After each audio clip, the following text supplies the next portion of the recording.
Good evening dear students. स्वागत है आप सभी का DPS यूट्यूब चैनल पे। डियर स्टूडेंट्स, आप लोग जल्दी जल्दी लाइव आ जाइए। आज का क्लास जो है हम शुरू करने वाले हैं। देखो बाबा, अभी जस्ट हम क्लास लिए हैं, फीटर का क्लास लिए हैं, क्लास लेकर के ख़त्म किए। उसके बाद ये जो क्लास है आप लोग का इलेक्ट्रिकल का फर्स्ट ईयर का बच्चा के लिए क्लास है। कितना किसका? इलेक्ट्रिकल फर्स्ट ईयर के लिए। लेकिन नॉलेज पॉइंट ऑफ व्यू से सभी लोग पढ़ सकता है, क्योंकि 6 मंथ कॉमन होता है, ये कितना बार बता चुके हैं। तो जितना भी इलेक्ट्रिकल का फर्स्ट ईयर का लड़का है वह जल्दी से जल्दी लाइव आ जाओ और इस वीडियो को शेयर भी कर दो, तो ताकि और भी अधिक लड़का जो है इस वीडियो का लाभ उठा सके। क्योंकि बच्चा रटना तो जानता है, रटना जानता है, लेकिन समझना नहीं जानता है। तो समझाने के लिए उसको क्या होगा, यहाँ पे क्लास आना होगा या वीडियो देखना होगा, तभी समझेगा। तो आज भी हम जो आप लोग के लिए जो क्वेश्चन लिए वह भी अच्छा क्वेश्चन लिए। इस क्वेश्चन को अगर 10 क्वेश्चन आपको हम समझाएंगे तो समझिएगा 50 क्वेश्चन के बराबर का ये वैल्यू होगा। क्योंकि एक क्वेश्चन में जितना सारा ऑप्शन होता है ना, हम सभी ऑप्शन को भी एक्सप्लेन करते हैं, तो सोचिए ना, समय तो लगेगा ही। अगर हम 10 क्वेश्चन को एक्सप्लेन किए तो उसका 4 से गुना करिए, मतलब 40 से लेकर के 50 क्वेश्चन आपका क्लियर हो गया है ना। तो ये मत समझिएगा कि हम और आप मिलकर के टाइम पास करें, नहीं, ये आपका नज़रिया गलत हो सकता है। लेकिन एक्चुअल मायने में, सही मायने में देखें तो आपका क्या हो गया, 50 क्वेश्चन आपका 30 मिनट में क्लियर हो गया। तो ज़्यादा बकवास नहीं करेंगे। तो सबसे पहले आप लोग वीडियो को लाइक कर देना, चैनल को सब्सक्राइब कर देना, और हम क्लास स्टार्ट करते हैं, जो मेरा काम है। तो पहला क्वेश्चन आपका स्क्रीन पे आया हुआ है। तो पहला क्वेश्चन आपका क्या कर रहा है, what is the use of this gauge. तो गेज क्या होता है ना, किसी भी चीज़ को चेक करने के लिए जिसका यूज़ करते हैं तो उसे हम गेज कहते हैं। जैसे देखो, अगर कोई भी स्केल बनाना हो, कोई भी इंस्ट्रूमेंट बनाना है जिसका साइज फिक्स है 10 mm 12 mm, तो बार बार हमको मेजर ना करना पड़े उसी चीज़ों को, तो इंडस्ट्री में क्या करते हैं ना, एक गेज बना लेते हैं उसी शेप का। मान लो 12 mm का, तो 12 mm का एक क्या करेंगे, लंबाई का एक चीज़ बना लेंगे जिसे हम गेज के नाम से जानते हैं। तो इसे हम नाप लेंगे और नाप के फिर दोबारा उसी से कंटिन्यू करेंगे, दूसरा पीस बनाएंगे, तो आसान हो जाता है। इसे बार बार फिर से लेंथ उसका चेक करो, फिर देखो, तो ये पूरा टाइम लगता है, टाइम टेकिंग प्रोसेस हो जाता है। तो उसके लिए गेज बनाते हैं। तो यह किस टाइप का गेज है उसको पहचानना है। तो ये जो गेज है ना, इस गेज को आप लोग अगर पढ़े होंगे तो पहचान गए होंगे, अगर नहीं पढ़े हैं तो हम बताते हैं। यह गेज आपका है, इसे हम कहते हैं रेडियस गेज, ठीक है। इस गेज का नाम है रेडियस गेज। क्यों? क्योंकि देखो, अगर किसी भी रेडियस को हमको चेक करना होगा तो कैसे चेक करेंगे, कितना mm का है। जैसे 5 mm कोई भी मेटल है ना, इस तरह का कोई भी मेटल है, तो उसमें अगर हमको इस कॉर्नर पे अगर दे दिया जाए 5 mm का रेडियस बनाने के लिए, ठीक है। अगर आप लोग फिटर का है, इलेक्ट्रीशियन का है, तो आप लोग को जब जॉब बनाने के लिए दिया जाए या बोर्ड बनाने के लिए दिया जाए, कुछ भी बनाने के लिए दिया जाए, तो यहाँ पे मान लो 5 mm का रेडियस बनाने के लिए दिया जाए, तो कैसे हम बनाने के बाद आखिर का इसकी कोई भी चीज़ से चेक करना होगा ना, कैसे चेक करेंगे, कौन सा इंस्ट्रूमेंट से चेक करेंगे, इंटरनल रेडियस हो या अंदर में कोई होगा एक्सटर्नल रेडियस होगा। तो इस चीज़ों को चेक करने के लिए गेज का यूज़ करते हैं। तो यहाँ पे बहुत सारा देखो पत्ती दिख रहा होगा, 1 2 3 4 5 6 7 8, इस तरह से बहुत नंबर ऑफ ब्लेड दिया रहता है, जिसमें आपको इस तरह से ग्रुप कटा रहेगा। इस ग्रुप का एक साइज रहेगा, जैसे R5 का नापेगा तो यहाँ पे R5 लिखा रहेगा, R6 लिखा रहेगा, R7 लिखा रहेगा, इस तरह से पत्ती के ऊपर लिखा रहेगा। तो 6 mm का रेडियस को हमको चेक करना रहेगा, तो R6 से हम चेक कर लेंगे क्या मेरा रेडियस सही बना है या नहीं बना है, ठीक है। तो आपका रेडियस गेज हो गया। तो यहाँ पे क्या दे रहा है ऑप्शन ए में, check the internal radius of the job. तो यही आपका राइट आंसर हो गया। इंटरनल रेडियस को चेक करने के लिए हम ये गेज को यूज़ करते हैं, या तो यह गेज इंटरनल रेडियस चेक करने के लिए है। और एक्सटर्नल रेडियस चेक करना होगा तो इसका पास ये जो है ना शेप, ये शेप उल्टा हो जाएगा। शेप जैसे धंसा हुआ है, कॉन्वेक्स साइज में कॉन्वेक्स बनेगा, इस तरह से बनेगा, तो ये एक्सटर्नल रेडियस को चेक कर लेगा। तो देखो हम दिखाते हैं फिगर में, ये आपका रियल फिगर है, रियल गेज है, स्क्रू पिच गेज, ये रेडियस गेज है। इसमें देखो इस तरह से ग्रुप बना है ना, इसमें ऊपर देखो यहाँ पे नंबर मेंशन किया गया है, जिस साइज का ये रेडियस नाप सकता है वहाँ पे लिखा हुआ है ना। तो ये आपका रियल में रेडियस गेज है। और कैसे मेजर करता है, यहाँ से आप लोग देख लो, इंटरनल रेडियस और एक्सटर्नल रेडियस। देखो इस पार्ट से क्या कर रहा है, एक्सटर्नल रेडियस को मेजर कर रहा है, ऊपर के भाग को। ये देखो यहाँ पे कोई रेडियस में इस लकड़ी को बनाया गया है, कोई छील छाल के बनाया है, तो उसको चेक करा है इस गेज से, एक ब्लेड निकाल करके चेक करा है। उसी प्रकार से इसका देखो ये वाला रेडियस को यहाँ से चेक किया जा रहा है। तो आप लोग समझ गए होंगे किस तरह से चेक करता है और ये क्या चीज़ है। तो राइट आंसर आपका क्या हो गया, यही तो राइट आंसर हो गया। और नेक्स्ट आपका क्या है, बी ऑप्शन में, check the diameter of cylindrical job. तो डायमीटर चेक किससे करते हैं, डायमीटर चेक करने के लिए, ये डायमीटर चेक करने के लिए जो आपका गेज होता है वो आपका हम लिमिट गेज के नाम से जानते हैं। डायमीटर चेक होगा ना, तो ये आपका होता है go gauge, no go gauge. तो जब ये आएगा तो हम इसको बता देंगे, go gauge, no go gauge, limit gauge, plug gauge, snap gauge, ये सब आगे आएगा। तो अभी फिलहाल आप लोग यही जानिए, ठीक है। चलो नेक्स्ट क्वेश्चन पे। नेक्स्ट क्वेश्चन है what is the name of file. तो ये कौन सा फाइल है, गला फाड़ फाड़ के हम बताएं पिछला क्वेश्चन या पिछला क्लास में, तो आप लोग इसको फिगर को देख करके बता दीजिएगा कि कौन सा फाइल है। तो यह जो फाइल है इसमें देखिएगा ना, ये आपका जो बॉडी है, इस बॉडी पे इस तरह से छोटा छोटा छोटा छोटा ये टूल्स या कहें ये एब्रेसिव मटेरियल टाइप का एक इसमें निकला रहेगा। इसी से हम क्या करते हैं, किसी भी सॉफ्ट मटेरियल को, सॉफ्ट मटेरियल हो या लेदर वगैरह हो, उससे हम उस इसका क्या करते हैं, फाइलिंग करना हो, रगड़ना हो तो इसका यूज़ करते हैं। तो इसका नाम होता है वो रेस्प कट फाइल। इसका नाम क्या है, रेस्प कट फाइल। तो राइट आंसर आपका क्या हो गया, बी आपका राइट आंसर हो गया, ए आपका राइट आंसर हो गया। और सिंगल कट इस टाइप से होता है, कोई भी इस तरह से कोई फाइल बना रहेगा और उसमें एक ही दिशा में कट किया हो रहेगा, इसे हम सिंगल कट कहते हैं। डबल कट में डबल कट रहेगा, इसको इधर से भी कट कर देंगे तो डबल कट हो जाएगा। कर्व कट में ये ऐसे रहेगा, देखो ना, ये कटिंग बस कर्व शेप में रहेगा।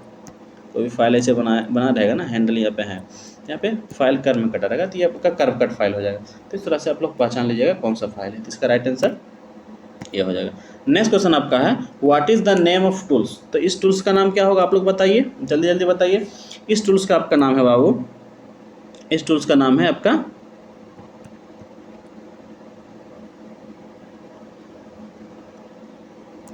Odd like caliper. क्या है, इस टूल्स का आपका नाम है, ध्यान से आप लोग देखो, इस फिगर को आप लोग देखो,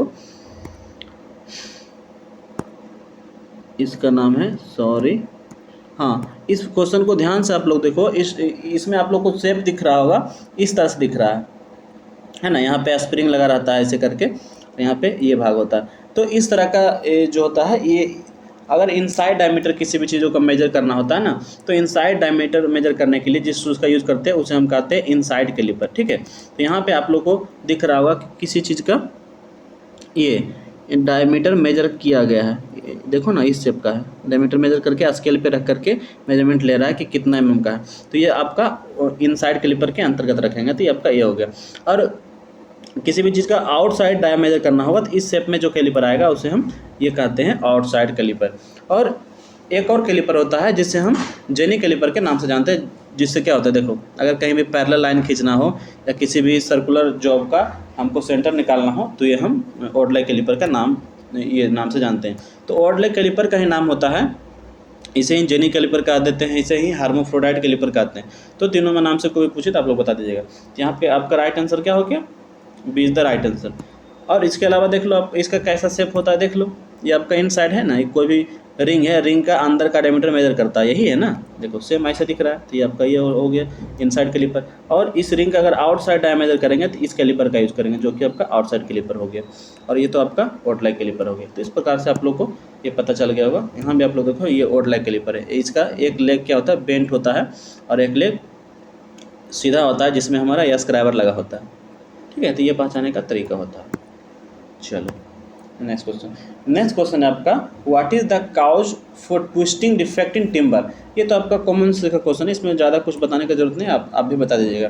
तो जो जानते हैं जरूर इसका जवाब दीजिएगा। कह रहा है लकड़ी में ट्विस्टिंग दोष का क्या कारण है। अगर कोई भी लकड़ी है मेरे पास रखा हुआ, आपने ट्विस्ट हो गया, मचोड़ा गया, तो इसका क्या कारण हो सकता है। इसका कारण डिफेक्टिव स्टोरेज, दूसरा है अनइवन श्रिंकेज, तीसरा है गलत सीजनिंग, शाखाओं की वृद्धि में अनियमितता। देखो, अगर स्टोरेज डिफेक्टिव होगा तो उससे हमारा ट्विस्टिंग का क्या कारण है, कोई भी कारण नहीं है। अगर कोई भी गलत जगह पे हम रख दिए लकड़ी को तो उससे उसमें मचड़ाव आ जाएगा, ट्विस्ट हो जाएगा, नहीं, ये गलत ऑप्शन है। दूसरा है असमान सिकुड़न। हाँ, ऐसा कोई सिचुएशन आ जाए उसमें क्या होगा कि असमान तरह से कहीं सिकुड़ जाएगा, तो जैसे ही असमान सिकुड़न उसमें आएगा तो जाहिर सी बात है वो ट्विस्ट हो जाएगा, क्योंकि कहीं कहीं भी सिकुड़न ज़्यादा होगा तो वो अपने आप ट्विस्ट हो जाता है। तो इस तरह से आपका कॉमन सेंस से आपका राइट आंसर इसका मिल गया, भी आपका करेक्ट आंसर हो गया, ठीक है। तो चलते हैं नेक्स्ट क्वेश्चन के। नेक्स्ट क्वेश्चन है आपका बाबू what is the use of mortise chisel. देखो, चीजल का हम टाइप पढ़ा चुके हैं, cross cut chisel, flat chisel, diamond chisel, है ना, half round chisel, round chisel. तो इसके अलावा अगर हमको लकड़ी पे काम करना होता है तो लकड़ी पे काम करने के लिए एक चीजल का यूज होता है जिसे हम मोर्टाइज चीजल का के नाम से जानते हैं। तो इसका काम होता है कोई भी लकड़ी, जैसे लकड़ी का बाँस का जो सीढ़ी होता है ना, तो बाँस की सीढ़ी का जो ढड्ढा बनता है, ऐसे कोई भी बाँस का सीढ़ी हम बनाते हैं ना चढ़ने के लिए, तो यहाँ पे जो ये चढ़ने के लिए जो स्टेप बनता है ना लकड़ी का, तो स्टेप जो इसमें डालते हैं ना इस बाँस में, तो इस बाँस में एक आयताकार स्लॉट बनाना होता है। तो इस आयताकार स्लॉट बनाने के लिए जिस चीज़ल का यूज़ करते हैं इसे हम कहते हैं मोर्टाइज चीज़ल। कौन सा चीज़ल? मोर्टाइज चीज़ल। तो यहाँ पे देखो आयताकार स्लॉट्स बनाने वाला कहाँ है? जनरल चिजलिंग वर्क इन वुड, लकड़ी में समान छेदीकरण के लिए नहीं, लकड़ी में आयताकार छेद करने के लिए। देखो यहाँ बी में दिया है, तो बी आपका राइट आंसर होगा। कैसा दिखता है तो ये भी आप लोग देख लो कैसा दिखता है, ऐसा ही दिखता है ये मोर्टाइज चीज़ल। देखो ये इसका जो हैंडल होगा लकड़ी का बना होता है और ये आपका मेटल का रहता है, आयताकार शेप में रहता है। ठीक है, यहाँ पे हैमर का यूज करके हम क्या करते हैं, ये आयताकार स्लॉट्स लकड़ी में बना देते हैं।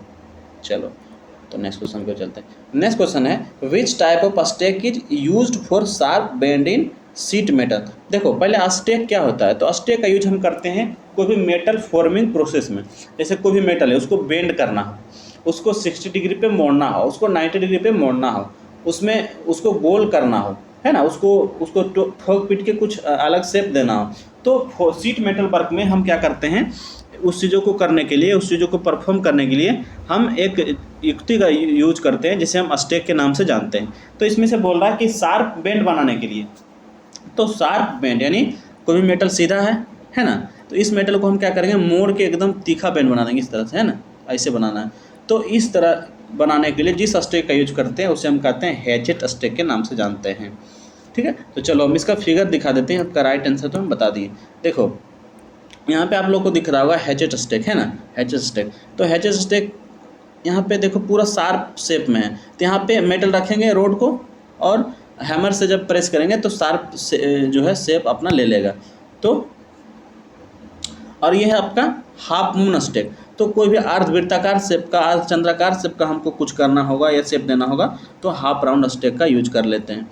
उसी प्रकार से आपका ये ग्रुप वगैरह इस शेप का बनाना हो तो हम ये इस स्टेक का यूज कर लेते हैं। और हॉर्स स्टेक, अगर इस शेप में कोई भी आपको स्टेक दिखे तो इसे हम हॉर्स स्टेक कहते हैं। ज़्यादा काम इसका जानना है तो आप लोग बाद में आपको एक स्टेक की वीडियो बना देंगे, उसमें दिखा देंगे। इसके अलावा भी होता है big iron stake, funnel stake. तो बिग आयरन स्टेक और फनल स्टेक में अंतर क्या होता है, देखो फनल स्टेक में आपका ये शेप जो होता है कोनिकल शेप में होता है। ठीक है, तो यहाँ पे कोई छोटा से लेकर के बड़ा रिंग बनाना हो तो इससे परफॉर्म कर देते हैं। और बिग आयरन स्टेक में एक तो शेप कोनिकल होता है, दूसरा आपका रेक्टेंगुलर शेप में होता है ये स्टेक। तो इसीलिए इसमें ये अंतर पता करना होता है, नहीं तो बोलिएगा सब दोनों में एक ही जैसा दिख रहा है। ठीक, तो इस तरह से आपका टाइप्स ऑफ स्टेक हो गया। तो राइट आंसर आपका हैचेट स्टेक होगा। इसके अलावा भी आप लोग देख लो जो आपका बुक में दिया है, हाफ मून स्टेक है, फनल स्टेक है, या टेमस एनविल है, आपका ये हॉर्स स्टेक है, आपका ये राउंड स्टेक है ना, बिग आयरन स्टेक है। तो ये सब आप लोग देख लो, ये राउंड बॉटम स्टेक है, तो ये आप लोग देख लेना। ठीक है, डिफरेंट जो है काम करने के लिए डिफरेंट स्टेक का यूज करते हैं। चलो नेक्स्ट क्वेश्चन पे। नेक्स्ट क्वेश्चन है बाबू आपका, नेक्स्ट क्वेश्चन है किस प्रकार की ठंडी छेनी का उपयोग किनारों पर पदार्थों को वर्गाकार करने हेतु किया जाता है। तो यहाँ पे आपका कह रहा है किनारा, तो कितना बार बताएं कि जैसे भी किनारा का बात आए, किनारा पे वर्क करना हो तो हम सीधे डायमंड चीजल का यूज कर लेते हैं। किसका यूज? डायमंड चीजल का। अगर बोले एक्स्ट्रा मटेरियल को हटाना हो, जब चैन ड्रिलिंग करते हैं ना, कोई भी जॉब पे हम चैन ड्रिलिंग करके बीच का मटेरियल को हटाना होता है, यहाँ से यहाँ तक का मटेरियल, यहाँ से यहाँ तक का मटेरियल, तो उसके लिए चैन ड्रिलिंग करने के बाद जो जिस चीजल के द्वारा हटाते हैं उसे हम वेब चीजल कहते हैं। क्रॉस कट चीजल, अगर कीवे और स्लॉट्स काटना हो तो क्रॉस कट चीजल और half round chisel oil group वगैरह बनाने के लिए यूज करते हैं। तो यहाँ पे कॉर्नर का बात आए तो डी आपका करेक्ट आंसर हो जाएगा। नेक्स्ट क्वेश्चन है which type of calliper is use to draw parallel lines along the outer edge of the materials. अभी पिछले क्वेश्चंस में आया था पैरेलल लाइन खींचने के लिए, है ना, एक पत्थर था इस तरह से, एक स्क्राइबर वाला एंड यहाँ पे था, एक यहाँ पे टच किया हुआ था और ऐसे लाइन खींच रहा था, यहाँ पे एक कॉन्टेक्ट में था। तो इस प्रकार का कैलिपर को हम कहते हैं ओड लैग कैलिपर। तो ओड लैग कैलिपर यहाँ पे कहाँ है? नहीं है कहीं। तो ओड लैग कैलिपर का ही दूसरा नाम होता है जेनी कैलिपर। तो जेनी कैलिपर आपका बी में है, तो बी आपका राइट आंसर हो गया। Odd leg caliper, jenny caliper या हार्मोफ्रोडाइट कैलिपर, तीनों इसी का नाम है। और इनसाइड वो एक रिंग बताए थे ना, रिंग दो एक रिंग दिए थे, इसमें इस तरह से इनसाइड मेजर कर रहा था डाया, तो इसे इनसाइड क्लिपर, और बाह्य डाया मेजर करेगा तो आउटसाइड क्लिपर। तो यहाँ पे पैरेलल लाइन खींचना हो या सेंटर निकालना हो तो इसे जेनी क्लिपर के द्वारा हम करते हैं काम। नेक्स्ट क्वेश्चन आपका है what is the name of drill bit. तो ड्रिल बिट को हम क्या करते हैं, जो हमारा ड्रिल बिट मशीन में गोलाकार छेद करने के लिए जिस बिट का यूज़ करते हैं, जिस टूल्स का यूज़ करते हैं, उसे हम ड्रिल बिट के नाम से जानते हैं। आपके वर्कशॉप में आप मशीन में लगा होगा, या मशीन जो होगा ड्रिलिंग मशीन, उसमें देखिएगा अगर बिट लगा हुआ वही हमारा ड्रिल बिट है, जिससे किसी भी वर्कशॉप में अगर वर्कपीस में गोलाकार छेद करना होता है तो इसी बिट का यूज़ करते हैं। तो ड्रिल बिट जनरली दो तरीका से विभाजित किया जाता है उसका सैंक के हिसाब से। एक होता है स्ट्रेट सैंक,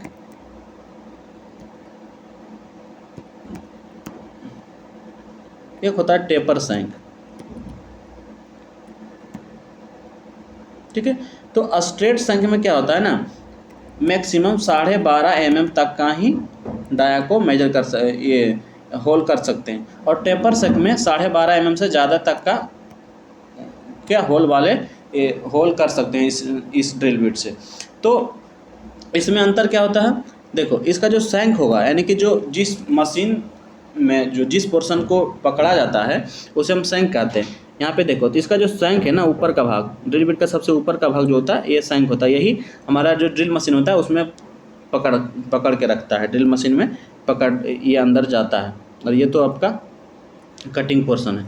तो ये पोर्शन अगर हमारा टेपर रहे तो इसे हम टेपर सैंक कहेंगे, अगर ये पूरा सीधा स्ट्रेट रहे तो स्ट्रेट सैंक कहेंगे। तो यहाँ पे आप लोग को दिख रहा होगा टेपर है ना, थोड़ा टेपर टाइप का, तो ये आपका राइट आंसर होगा, टेपर सैंक ड्रिल बिट। ठीक है, तो बी आपका करेक्ट आंसर होगा। इसके अलावा आपका कौन सा ड्रिल बिट कैसा दिखता है तो आप लोग देख लो, यहाँ पे दो ड्रिल बिट हम दिखा दिए हैं। इसका सैंक जब देखोगे तो यह सैंक क्या है, देखो इधर मोटा से धीरे धीरे पतला होते गया है। ठीक है, तो ये आपका टेपर सैंक है, इसी के बारे में पूछ रहा था, यही वाला आपका फिगर में था। और इसका जब सैंक देखोगे तो ये पूरा सीधा है ना, यूनिफॉर्म डायमीटर इसका है, ये आपका स्ट्रेट सैंक ड्रिल बिट है। तो दोनों में अंतर क्या है, ये टेपर सैंक है और ये स्ट्रेट सैंक है। ये इससे 12.5 mm तक का ही मेजरमेंट या ड्रिल से होल कर सकते हैं, और इससे 12.5 mm से ज़्यादा का कर सकते हैं। और क्या अंतर है, देखो स्ट्रेट सैंक में कोई भी इस चपटा आकृति का कोई भी ऐसा कुछ नहीं दिया गया है, लेकिन इसमें ना एक चपटा आकृति दिया गया, इसका नाम है टैंग। तो पूछे कि टैंक कहाँ पे होता है, तो टेपर सैंक ड्रिल बिट में टैंक का यूज होता है। ठीक है, तो टेपर सैंक स्ट्रेट सैंक ये हो गया। उसके अलावा आपका आता है काउंटर सिंक ड्रिल बिट और फ्लैट ड्रिल बिट। तो देखो ये कैसे दिखता है, काउंटर सिंक और फ्लैट ड्रिल बिट। यहाँ पे आप लोग देख लो फिगर में, ये आपका काउंटर सिंक ड्रिल बिट है। इस तरह का कोई शेप का आपको टूल्स दिखे तो इसे हम कहते हैं countersink drill bit. Countersink मतलब होता है ना, कोई भी इस तरह का कोल हॉल हो, ठीक है, और ऊपर का भाग हमको इस तरह से करना है। तो इस तरह से चेम्फर करने के लिए जिस टूल्स का आवश्यकता होता है उसे हम काउंटर सिंक ड्रिल बिट करते हैं। जैसे जहाँ पे स्क्रू लगाना होता है तो ऊपर का जो हेड होता है इस शेप में होता है, तो इस शेप को देने के लिए हमको किस टूल का यूज होगा, वो हम काउंटर सिंक से करेंगे। और एक स्ट्रेट सिंक ड्रिल बिट होता है। स्ट्रेट सिंक मतलब ये फ्लैट ड्रिल बिट होता है। तो फ्लैट ड्रिल बिट में क्या होता है ना, कारपेंटर लोग यूज करता है, लकड़ी का वर्क जहाँ पे होता है, तो लकड़ी का वर्क वहाँ जहाँ पे होता है ना, वहाँ पे देखोगे कि इस प्रकार का कोई भी टूल्स होगा। तो ये हमारा होता है फ्लैट ड्रिल बिट। फ्लैट कहने का मतलब है, देखो ना ये गोल नहीं है, पूरा फ्लैट है। और दूसरा चीज़ इसमें क्या, कोई भी फ्लूट्स या ग्रुप नहीं कटा हुआ है। तो आप लोग आज के बाद देखोगे तो ड्रिल बिट का भी टाइप्स के बारे में अंदाजा लगा लोगे देख करके। नेक्स्ट क्वेश्चन आपका है बाबू, what is the name of the stake used for general purpose in the sheet metal work. देखो जनरल पर्पस के लिए जिस शीट का यूज करते हैं उसे हम कहते हैं स्क्वायर स्टेक। क्या कहते हैं, स्क्वायर स्टेक। आपको फिगर में दिख रहा होगा ऊपर का जो पोर्शन है, ये जो बॉडी है ये आपका स्क्वायर शेप में होता है, इसलिए हम स्क्वायर स्टेक कहते हैं। और स्टेक क्या होता है हम पिछले क्वेश्चन में बता दिए हैं, जिसको नहीं पता वो जाके क्या करेगा, फिर से वीडियो को देख लेगा। तो जनरल पर्पस के लिए हम स्क्वायर स्टेक का यूज करते हैं। हैचेस स्टेक, अगर शार्प बेंड बनाना हो तो शार्प बेंड बनाने के लिए हम हैचेस स्टेक का यूज कर लेते हैं। इसी प्रकार से blow horn square stake, bevel stake भी एक स्टेक का टाइप होता है। ठीक है, इसका राइट आंसर ये हो गया। नेक्स्ट क्वेश्चन है बाबू, what is the number 1.25 indicates in isometric fine thread. देखो हम कितना बार बताए हैं कि जब इस प्रकार से ड्राइंग क्लास में बताए थे, जब इस प्रकार से कुछ लिखा रहे ना तो इसका क्या मतलब होता है, एम का मतलब होता है मीट्रिक थ्रेड है। थ्रेड दो टाइप में आता है ना, एक मीट्रिक आता है, एक ब्रिटिश आता है। ठीक है, ब्रिटिश यानी इंग्लैंड वाला। तो एम लिखा रहेगा मतलब मीट्रिक थ्रेड है, इसमें जितना भी डायमेंशन होगा सब एमएम में होगा, और ब्रिटिश वाला सब इंच में होता है। तो एम के बाद वाला जो ये 2 अंक होता है वो डायमीटर को दिखाता है, उसका डायमीटर, ठीक है, या कहें मेजर डायमीटर, ठीक है। और उसके बाद गुना के बाद जो ये पोर्शन होता है उसका पिच दिखाता है, मतलब 2 थ्रेड के बीच का जो डिस्टेंस कितना है उसके जो पिच कहते हैं। तो ये गैप को दिखाता है, तो ये गुना के बाद दिखाता है इसका पिच कितना है। तो यहाँ पे यही पूछ रहा है ये गैप या 1.25 क्या है, तो उसका पिच है। तो क्या दिखा रहा है, डायमेट्रिक थ्रेड का व्यास, नहीं थ्रेड का व्यास तो एम के बाद वाला ये दिखा रहा है, यानी 12 है थ्रेड का व्यास। पिच ऑफ द थ्रेड दिखा रहा है 1.25, तो बी आपका राइट आंसर हो जाएगा। डेप्थ को मेंशन नहीं करता है, लेंथ ऑफ द थ्रेड भी जनरली मेंशन नहीं किया जाता है स्पेसिफिकेशन में। तो आपका करेक्ट आंसर क्या होगा, बी आपका करेक्ट आंसर हो जाएगा। नेक्स्ट क्वेश्चन है बाबू आपका, what defect will occur in timber due to irregularity in growth of branches. देखो लकड़ी में अनियमित रूप से शाखाओं के उगने के कारण क्या होगा, कौन सा दोष उत्पन्न होगा। तो देखो मान लो तुम्हारे घर में कोई पेड़ है 2 पेड़ है, एक आम का पेड़ है ना, आम का पेड़ है, दूसरा आपका कोई लिप्टस का पेड़ हो, आम का या लिप्टस का। तो आम का पेड़ में बहुत सारा शाखा देखोगे, जैसे बड़ा होगा यहाँ पे मेन शाखा होगा, मेन शाखा के बाद यहाँ टहनी निकल जाएगा, यहाँ टहनी निकल जाएगा, ऐसे निकल जाएगा। और दूसरा आपका लिप्टस का पेड़ होगा पूरा सीधा जाएगा, पूरा सीधा, यहाँ पे 1-2 कली आएगा ऊपर में, लेकिन शुरू में पूरा सीधा जाता है। तो यहाँ पे जब पूरा सीधा होगा ना, इसमें कहीं भी कोई गांठ नहीं दिखेगा, कहीं भी कोई गांठ नहीं दिखेगा। लेकिन ये जो बहुत सारा ब्रांच बना लेता है ना, उसमें गांठ बन जाता है, यहाँ पे गांठ, यहाँ पे गांठ, यहाँ पे गांठ। तो जब इस लकड़ी को काट के कुछ बनाना होगा, कुछ फर्नीचर वगैरह बनाना होगा, तो इससे आपका ज़्यादा अच्छा ये होगा, क्योंकि ये गांठ इसमें नहीं पाया जाता है। वही बोल रहा है कि अनियमित रूप से शाखाओं के उगने के कारण कौन सा दोष उत्पन्न होता है, इसमें गांठ उत्पन्न हो जाता है बहुत सारा। तो ए इज द राइट आंसर हो गया, नोट मतलब गांठ, ठीक है, करेक्ट आंसर। नेक्स्ट क्वेश्चन आपका है, एक टेनन आरी के कुंद दांतों को तेज करने के लिए किस रेती का यूज करते हैं। तो यहाँ पे आपका जिस रेती का यूज करते हैं उसका राइट आंसर आपका हो गया ट्रेंगुलर फाइल। बोलिएगा सर ट्रेंगुलर फाइल का यूज क्यों करते हैं। तो देखो जो हमारा रेती का जो ये होता है टीथ होता है, टीथ का शेप कैसा होता है, देखो ना आरी का जितना भी आरी आप लोग देखोगे शेप कैसा होता है, इसी टाइप का शेप होता है ना उसका। तो इसका शेप कैसा है, त्रिभुजाकार है ना, ये त्रिभुजाकार है। इसमें क्या स्क्वायर फाइल का यूज कर सकते हैं, स्क्वायर फाइल का यूज करेंगे क्या होगा, इस एज को भी खराब कर देगा, इस एज को भी खराब कर देगा। हम इसमें फाइलिंग करेंगे कैसे, इसमें राउंड फाइल का तो यूज बिल्कुल भी नहीं कर सकते हैं, हाफ राउंड फाइल का भी यूज नहीं कर सकते। तो इसमें जिस प्रकार का जो हमारा ये शेप है 100 का टीथ का, उसी प्रकार का फाइल का यूज करेंगे ना, तो इसलिए हम ट्रेंगुलर फाइल का यूज करते हैं। तो आपका सी राइट आंसर हो गया।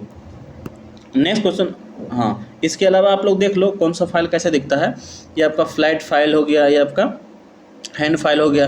तो हैंड फाइल फ्लैट फाइल में बस अंतर यही होता है कि हैंड फाइल में इसका जो एज होता है, किनारा होता है, उसमें ग्रूव या दाता नहीं कटा होता। इसमें देखोगे इधर भी दाता कटा रहेगा, इधर भी दाता कटा रहेगा, लेकिन हैंड फाइल में देखोगे तो वह दाता नहीं कटेगा। दूसरा अंतर आपका ये दिखेगा कि जो हमारा फ्लैट फाइल होगा, फ्लैट फाइल का देखोगे ना साइज आगे से टिप पॉइंट की ओर जाएगा तो थोड़ा सा टेपर में होगा, देखो ये टेपर साइज में होगा। लेकिन हैंड फाइल का जो पूरा साइज होता है एक समान होता है, इसका टैंक से लेकर के पॉइंट की ओर जाओगे तो इसका यूनिफॉर्म डायमीटर होता है, लेंथ समान होता है।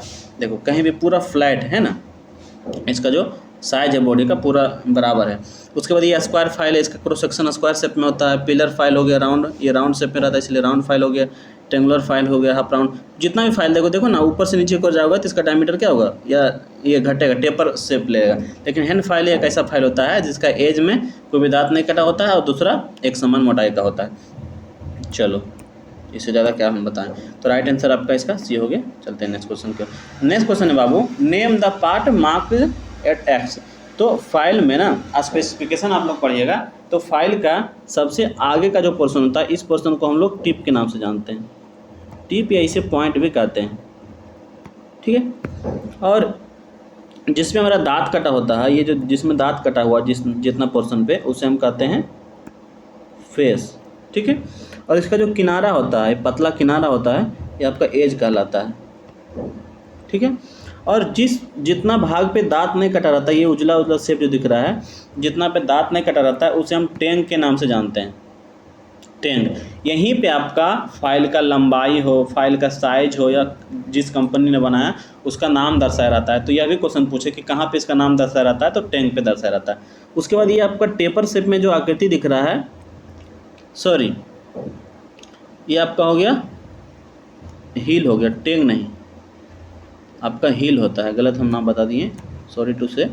ये आपका हील हो गया। हील पे आपका कंपनी का नाम वगैरह दर्शाया होता है। उसके बाद टेपर शेप में जो भाग दिख रहा है ना, इसे हम कहते हैं टैंग। ये आपका टैंग हो गया। और यही टैंग जो होता है आपका हैंडल के अंदर जाता है। जो हैंडल लकड़ी का हैंडल है ना, इसके अंदर जो जाता है वो हमारा टैंग ही होता है। तो ये आपका हैंडल हो गया, ठीक है।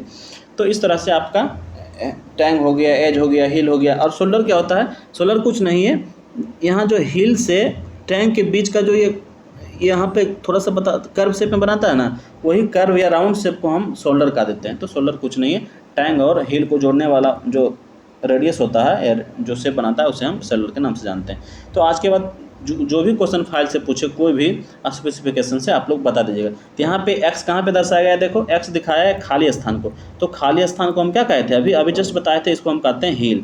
तो आपका बी राइट आंसर हो जाएगा, ठीक है। चलते हैं नेक्स्ट क्वेश्चन पे। नेक्स्ट क्वेश्चन है बाबू, नेक्स्ट क्वेश्चन है what is the name of tools. तो इस टूल्स का नाम क्या है? पिछले क्वेश्चन में भी जस्ट आया, कैलिपर, है ना। इस टूल्स का नाम है कैलिपर। कैलिपर का काम क्या है?